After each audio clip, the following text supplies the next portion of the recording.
The film is so confusing for me. I like Laura Dern.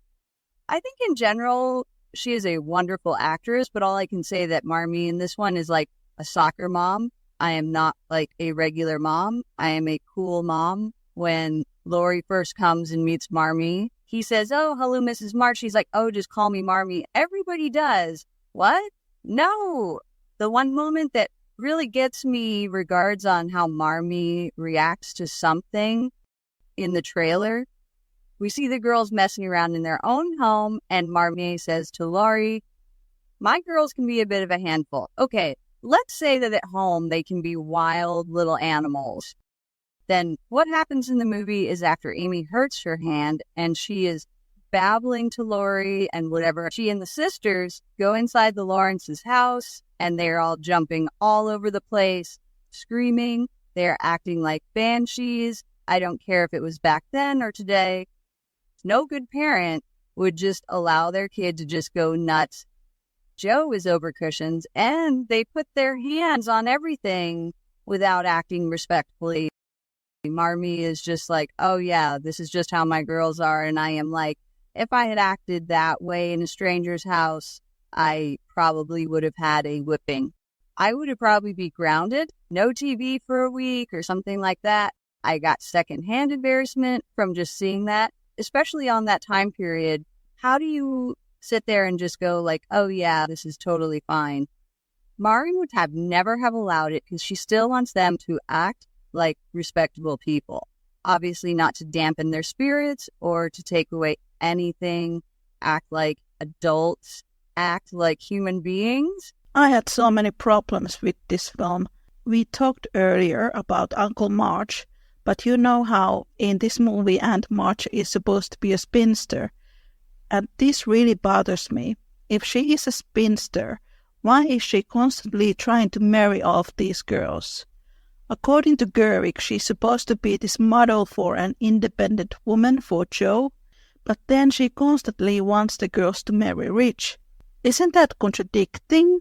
It is. Other thing, too, is it makes Aunt March seem even meaner because if she is not ever married and she is rich, I am thinking of that moment when Aunt March is like, "Oh, you need to marry rich," and Jo is like, "You are not married," and she is like, "That is because I'm rich." It makes Aunt March seem even meaner because if she is rich by whatever means it is, why isn't she helping the family versus her being married into it? It just kind of seems like, I presume, I don't really know much of the economics of the marriage, what it was back then. I feel like marrying into money, even if you are a widow, you still have very limited access to your husband's money. Whereas in this, it seems like, "Oh yeah, I got the money on my own, but I can't give you the money for whatever reason because I am a Scrooge McDuck type of person." That is what it felt like to me.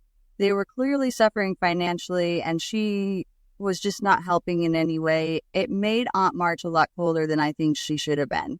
Yeah, that doesn't make any sense to me because if she is this rich spinster, why does she want everyone to get married? All the listeners who don't know, Aunt March in the book had a husband who she loved very, very much. Her husband died. They had a daughter. She died. And that made her a very grouchy, unhappy, lonely lady. Even though she's a millionaire, she's not happy. Not at all. You can almost kind of see that her wanting to push the girls to marry as sort of seeing the girls as her own daughters. I want to make sure you are okay. I just immediately think of this movie from Bette Davis called Old Maid. Great movie for the time when it was made. At least in my opinion, it was a little scandalous how they managed to get away with it. But her character has a child out of wedlock and she goes to live with her sister-in-law who has taken care of her daughter and she has no idea she is her daughter. And she pretends to be like this aunt who is very stern on her. She's worried that she will let it slip somehow, even being affectionate towards her, that she is the mother in some way. I always see Aunt March being that way. Like, I can't show how much I care because she worries that something bad will happen if she does, or I got to be stern. That way I can lead them into direction they need to go. But I have never seen Aunt March being this wholly unfeeling individual, just kind of stern and wanting what is best for the girls. Here I just kind of felt like she wasn't as nice as she could have been. You know, there was an older version of the script where it didn't have this split ending, but Jo did end up with Friedrich, and he was German. And I read that script before I watched the movie, and then I was very confused because it was completely different. There was another script where Jo wanted to punch Amy when she heard that Laurie and Amy were engaged, which does seem to suggest that Greta Gerwig does not like Amy and Laurie as a couple, and we know that Laurie has zero character arc in this movie. We don't see him being this aimless brat boy like he is in the book, and Amy telling him to shape up his act. We don't see him being obnoxious with Jo. There's none of that. And there was also this very disturbing part in the 2019 film guide where she said that Laurie wants Jo to step into adulthood and that Jo is a child and Laurie is an adult, when in the book it is the opposite. Laurie is the child, Jo is the adult. That's why Jo falls in love with Friedrich, because Friedrich is an adult and Amy helps Laurie to leave childhood behind and enter into adulthood. And in all these interviews where she has said that how much she loves Little Woman, it feels total nonsense and that she's lying because she doesn't seem to know these basic plot lines that happen in the novel in the first place. I think it was an interview with Vogue where Gerwig said she wants Saoirse Ronan and Timothée Chalamet together in all possible ways. Okay. Then there are these other interviews where she says that Jo should have ended up with Laurie. Then another interview, Jo should have been gay. Third interview, Jo should have been an asexual. If you would have made, for example, Jo to be gay in this movie, or have a full-blown Jo and Laurie romance, I might have had more respect for this. But now it is about fishing viewers and it is all about making money. Yes, because you are trying to appeal to every audience who has an opinion on, rather than sticking to your guns saying, this is how the story is. I never read the original script. I have seen bits and pieces online, but I feel like if I read it, I am just going to get mad because then I would just go like, that was a much better moment in the script than it is in the movie. And I really don't like the split ending. I truly believe that no matter what ending in this film, Jo is unhappy. If you believe the ending where she gets to publish her book, one, she's lonely, as we establish in the scene with her big monologue, women are brains and brilliance, and I'm sick of it, and I'm lonely. That whole scene and her writing to Laurie saying, please marry me because I'm lonely, which does not happen at all in the book. And in the end, she is lonely. She is still lonely. Sure, she may have gotten her book published, but she is lonely and she is pressured by her editor to add romance in order to get it published. No matter what, she is not happy in that regardless if her book is published. But then if you follow the ending of Jo gets to be with Friedrich, it is not happy because there is probably like a one scene really or two where you think like, oh, this is actually going to a good direction on Jo's and Friedrich's relationship. But then everything after that spirals out of control with her being like, you are mean and I am not your friend. When he comes to Concord, she is someone happy to see him. But when he leaves and he's like, I will be going to West if you ever come around. And she is like, thank you so much for sharing my love for Little Woman. All the transcriptions of the Little Woman podcast are now available as paperbacks, ebooks, and as audiobooks on Amazon, Kindle, Nook, and bookstores. You can find all the links from the description. And now, back to the show. no, I don't think I have a reason to come around. It just didn't feel as genuine with the pressure between Amy and Meg being like, you love him, let's get into the carriage and drive off and watch you to run off to him. That whole scene was weird, too modern. It felt like she was being pressured to go after Friedrich rather than it being very genuine. So yeah, no matter what, ending in that for Jo is not happy. It makes me very depressed to think about it. that Enon for saying, I feel sorry for Amy because Laurie just wants to be with Jo. I'm depressed by the fact that in 2019 film, Jo is unhappy no matter what. For someone that says how much she loves Jo, Gerwig, really, it felt more like she hated Jo. She doesn't care at all about. To be honest, she seems to hate it because she's mistreating it this way. She seemed to have hated Friedrich's character. What I have read her interviews, she complained that Jo was forced to start a school for boys. If you read the book, Jo is the one who wants to start the school. And she even tells to her family that she had this idea of a school even before she met Friedrich. And Gerwig was like, oh, he forces Jo to stop writing. That never happens in the book. Friedrich is the one who inspires Jo to continue writing. Why did she lie to people? Then it goes on to her making comments on his character, the way he looks, and that he is quite old. Racist, fatphobic comments. It goes back to that old Laurie good-looking, Friedrich not-so-good-looking argument. She apparently thinks that Jo is rather pretty. She doesn't pay any attention to that Laurie is harassing Jo in the book. Her comments make me go like, part me kettle. Friedrich is too old for Jo. What about your husband? Yes, what about your child with your husband? I was going to say, there is a pretty good age gap between her and Noah Baumbach. It is pretty close to Jo and Friedrich are because they are 16 and theirs is 13 years. How can you sit there and say that when your own husband is a good 10 years older? Like you said, she is very hypocritical and it sucks. It really sucks because I really liked Lady Bird. Personally, I thought it was a good movie and I was excited for this Little Women because I was like, oh, this director is good, and Saoirse Ronan, I have always liked her, and those two are not entirely romantic. Have you seen Lady Bird? No, I did see Call Me By Your Name, and I thought he does good emotional roles, but I was really disappointed with Laurie because he didn't do anything, basically. He was just there standing being pretty. In Lady Bird, at one point, their characters try to be a couple.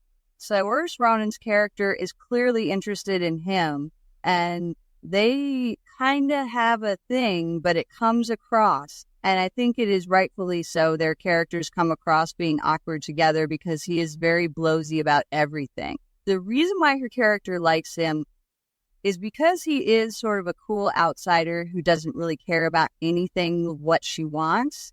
I was like, okay, they have good screen chemistry together, so this is going to be good in terms of, I can see them having good screen chemistry as Jo and Laurie, but I was like, I don't like how they were trying to push it. It still felt very awkward trying to make something happen. There is that, I don't know what cartoon it is from, but like this character is trying to put two people together. And I feel like that is how Gerwig was, just like, Kiss. And it is not going to work. They're just not going to be that couple. They are great friends. I have seen interviews with them, and they are really adorable together as friends, but I don't know if I can see them as a romantic couple. They just don't have that feeling for me. Now I feel kind of bad for them, and I don't really know that much about either. There's this whole chapter in Little Woman 2019 Film Guide where Gerwig talks about how she wanted to make fun of Jo's and Friedrich's relationship, and I read that and I was like, this person doesn't know anything about Louisa May Alcott. And when I have read Gerwig's interviews, she is like, oh, Louisa May Alcott hated marriage. Louisa May Alcott hated this and that. And I'm like, if you had read any Louisa May Alcott diaries, you would know that she had a fling with the real-life Laurie and that she was in love with Henry David Thoreau. And to me, the whole thing about this split ending, either Jo ends up with this guy who in the movie she doesn't seem to be that interested, or she's independent and lonely for the rest of her life. The book publishing part fails because the book is based on Louisa May Alcott's real life relationships with the real life Laurie and the real life Friedrich. If you erase those relationships, like Gerwig is trying to do, you don't have the book. You don't have the story. It disappears. This movie would not exist if Louisa May Alcott didn't have those real-life relationships. Gerwig felt to me like she didn't do as much research. I think at one point I said Gerwig just read the clip notes on a query search. It felt like she was very dependent upon the myth and the stories of her editor pushed her to marry Jo off, as I have learned from you. No, she didn't. No, the editor never did. Not for Jo, not for Meg, not for anybody. And to say no, she didn't want her to be married in whatever urban myths that are added into the world of Little Women. It felt very much like she was just going off with that rather than having actually read the book and done her own research. It is more like fan fiction if you think about it. That makes me think of someone. And Anon, who said 2019, Little Women is bad fan fiction discussed. I'm like, oh, absolutely. That weird thing I can never get out of my head because it just absolutely ruined me, where someone wrote a fan fiction where Teddy, Jo's and Friedrich's son, is actually Laurie's son. It has ruined me, and I hate to say that it had kind of ruined for me Jo naming Teddy after Laurie for me, because I just never can't get that fic out of my head. I know some people will say that is silly. It is just a fanfic, but so that is why my modern day story doesn't have Theodore at all. I just keep having these flashbacks of that fanfic, and it just ruined it for me. And it really felt like a bad dream, some bad version of a wonderful novel. When I read her interviews, it was always a different story in a different interview. She kind of ruined her movie to me with these interviews because, she is a celebrity. A lot of people know her name. Millions of people read her interviews, and if they read her interviews where she says, oh, Jo marries this horrible German, and then she makes these racist comments about him, and Greta Gerwig has the most German name in Hollywood, by the way. She has German ancestry. People are going to buy your narrative because they see you as an authority, and you just lie to people and even encourage xenophobia. You are doing nothing to help to change the narrative of what Little Women is. Like, you are embedding sort of toxic myth of what the story is and ruining what Alcott felt. I feel like she is probably rolling in her grave with that adaptation, with the way people are getting her character wrong. And I hate to say this way because I am in no place to judge anyone who is trying to make a canon character to be LGBT type. But it bothers me when people headcanon a character as an LGBT when it is based on a misinformation. When people say, oh, Jo must be a transgender because she prefers to be a boy, but she is not saying that she prefers to be a boy because she feels in her heart that she is a boy. She wants to do boyish things because, again, time period when boys had more power, more control over things than girls did. Nobody is thinking of that.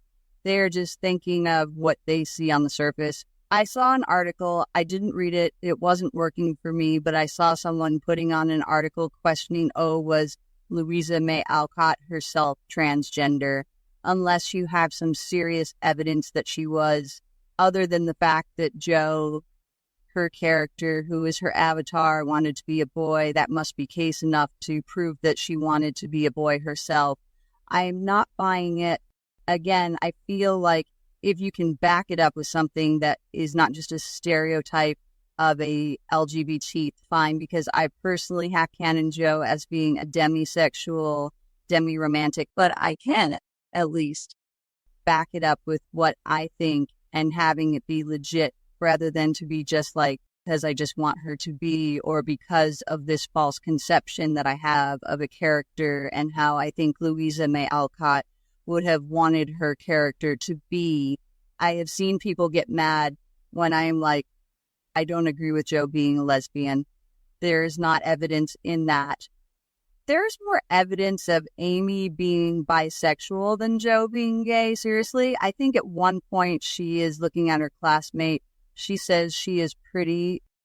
To me, Jo being gay theory falls pretty much in the beginning because Jo doesn't really like women in the book. She doesn't like to hang out with girls. And with all the lesbians that I know, they usually naturally go to hang out with the girls. I think that is one of the biggest key points of being a lesbian is being into girls.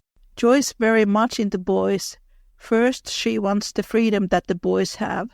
But then when she meets Friedrich, oh my gosh, one of my favorite scenes in the book, she literally moves the couch in the nursery so she can stare at him all day long. And then there are all these comments. Oh, I love that he's so masculine and he has these big hands and big feet, and Laurie is so girly. Laurie is so feminine. Not to mention, if you read other Louisa May Alcott books, you see the Friedrich-like character always as the love interest because he's based on Henry David Thoreau and Louisa May Alcott was in love with him. Jo loves very manly, masculine man, and it is not just Little Woman. That same narrative exists in all of Louisa May Alcott novels. There's a lot of praise for smart, caring, masculine-looking men in her books. There are also moments in the book where Jo wants to be very feminine. She likes to knit. She likes to make dresses. She loves being a mom. And the 2019 film, it was all about money and queerbaiting. And I am not a fan of that. And I think now with Barbie movie, people are starting to see Greta Gerwig as the way she truly is, someone who tries to make money with clickbait feminism.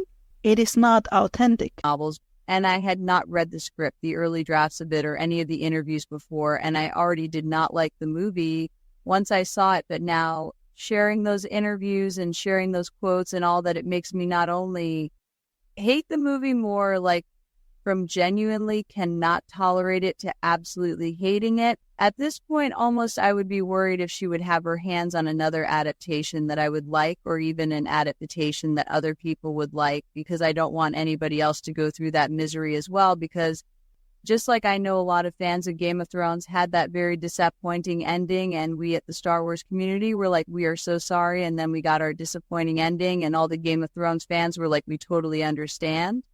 That is what I feel like if Gerwig ever got her hands on an adaptation of a beloved novel, or it is a beloved novel to somebody else and she just ruins it, I would feel bad for that person, because nobody should have their favorite novel get ruined. I feel so bad for the fans of Persuasion. I need to read the book. Someone gave me a collection of 4 stories of Jane Austen, and I see people just rip the new Persuasion off because it is so bad, and I am like, I feel so bad for you. I understand how you feel. I got my own dose of a bad adaptation of a beloved classic. It is becoming a weird trend lately doing stuff like that. It is weird because postmodernism is based on this idea that nothing is real, and Greta Gerwig's films are described to be postmodern. But if you want to make a period drama that is based on a book which is based on someone's life, I don't think that should be postmodern. She's trying to sell herself as this feminist person, but then you have Jo, who in the movie suddenly wants back a character who in the book abuses her. Where is the feminism in that? You make these complaining comments about character being German, and you don't like his accent, and you pretty much feel racism among your fans. Jo in the book loves that Friedrich is German, and Louisa May Alcott was a Germanophile. You say that you love the writer, and yet you make a mockery of the things that were important to the writer. Where is the feminism in that? All these comments about how this movie is made by woman for woman, there are all these previous Little Woman adaptations that were made by woman for woman, and then you just steal stuff from there that you just want to fit into your version. Somebody said that Christian Bale's hairstyle is similar to Timothée Chalamet's. That version, it was really tried to play it to the masses, because here is the thing. I feel like if you are going to be a filmmaker or a writer, whatever, you are going to have to be decisive and stick to your guns no matter what people are going to think. But it felt like Gerwig knew that people were going to be mad if Jo is going to end up with Friedrich. And if she ends up with Laurie, people are going to be mad at that. But then you have Jo and Laurie together. You have people who ship either Laurie and Amy or Friedrich and Jo together getting mad. So she tried to make something that was middle ground to make everybody happy, but she just made it worse. Can we talk about Emma Watson in this film? Because I have a problem with her. I don't like the live-action Beauty and the Beast, and I have heard people saying that Emma Watson should have played Jo because she's Belle and Belle is like Jo. Linda Woolverton, who wrote the 1991 Beauty and the Beast, the animated version, which is one of my all-time favorite movies, she was inspired by Katharine Hepburn's Jo in the 1933 Little Woman. So there is a connection between Belle and Jo, but then in the live-action version, I didn't feel any kind of chemistry between the Beauty and the Beast, but also because of the queer baiting. They were promoting the film. We now have the first Disney LGBT character in LeFou. LeFou is actually one of the most horrible presentations of an LGBT character. He is a mockery of a gay character. It is a stereotype of the way especially straight men see a gay character. And when I was watching the movie, I remember thinking to myself that is a very offensive way to portray a gay character, and I was quite disgusted that the movie was promoted with that. And Emma Watson has this brand that she's this clever feminist. She's Belle and she's Hermione, and people were disappointed that she played Meg. Meg is a great character in the book, incredibly overlooked by many, sadly. This is where the 1994 film gets Meg right, and the 2019 film erases her entire growth.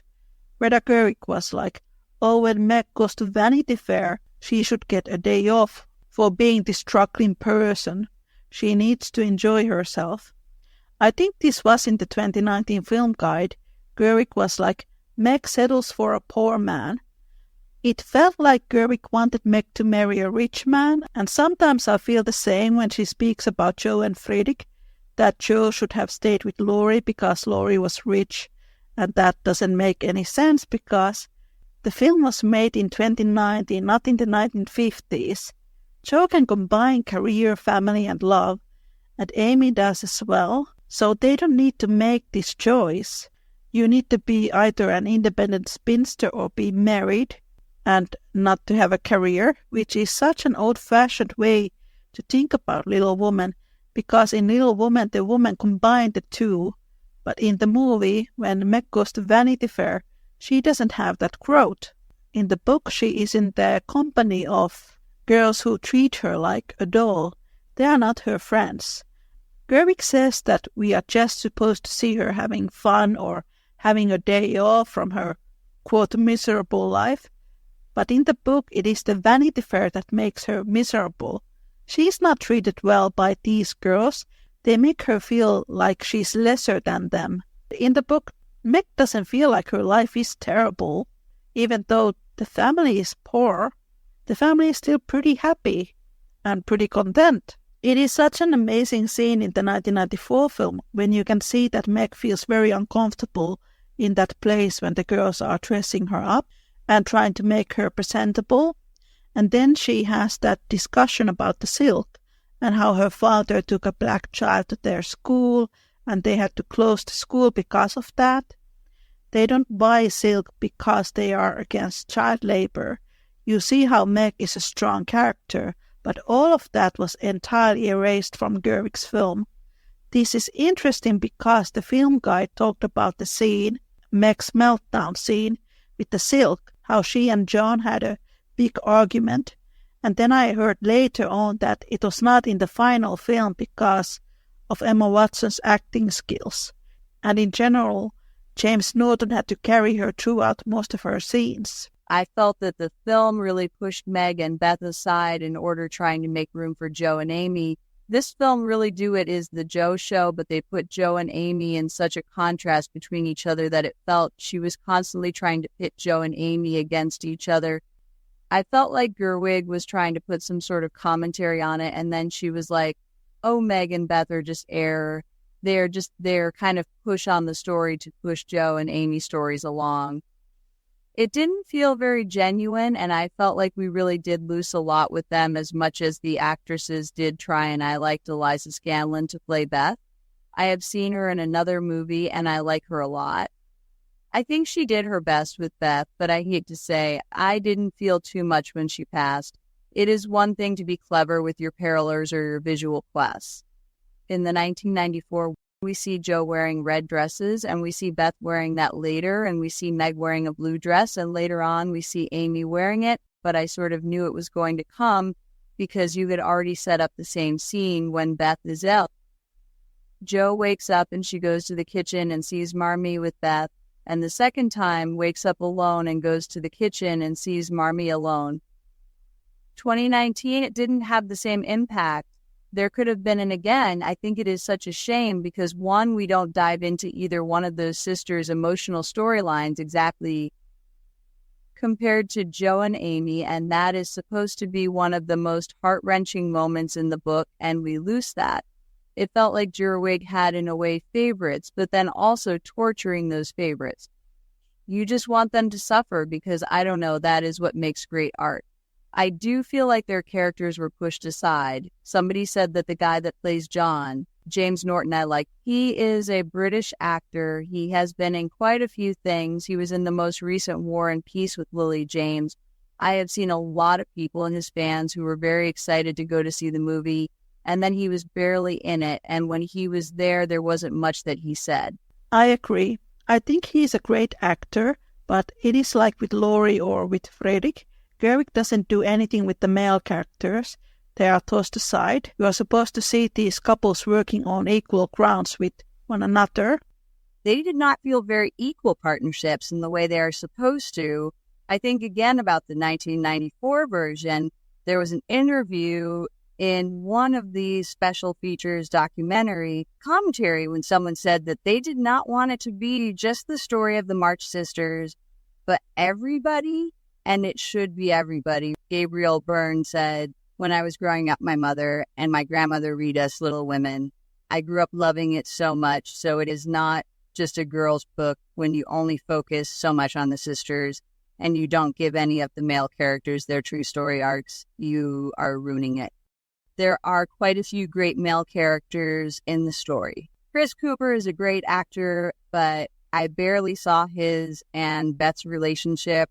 I feel like Gerwig tried to torture who she feels are her favorite characters. She tortures Jo, who she says is her favorite character, to the one who she says she identifies with, but then makes Amy a hero. It has a feeling that she is not a big fan of Amy. I am so bewildered by her thought process.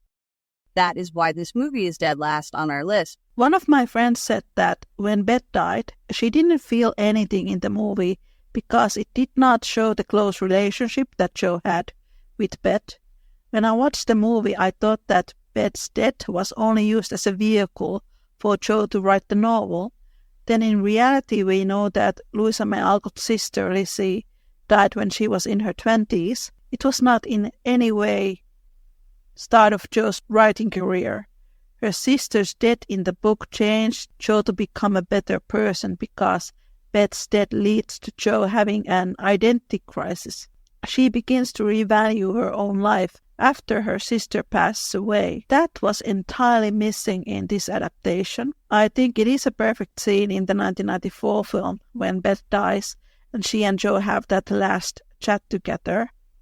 Winona Ryder's Jo goes to the window and watches this dark, gloomy autumn landscape.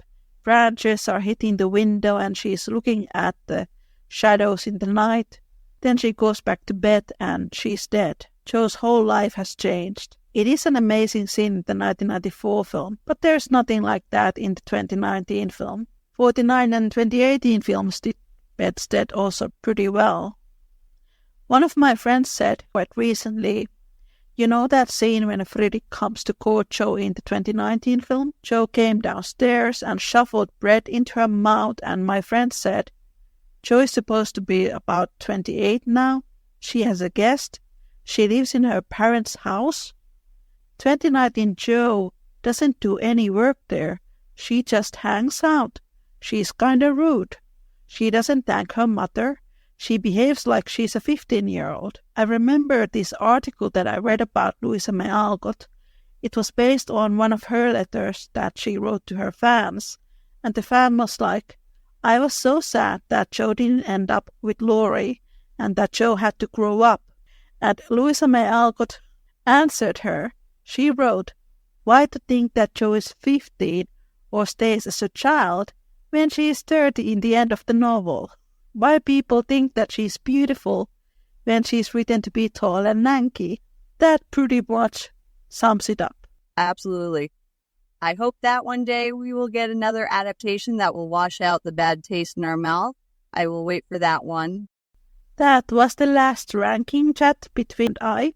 For now, thank you everyone for listening. Christina, take care and make good choices. Bye.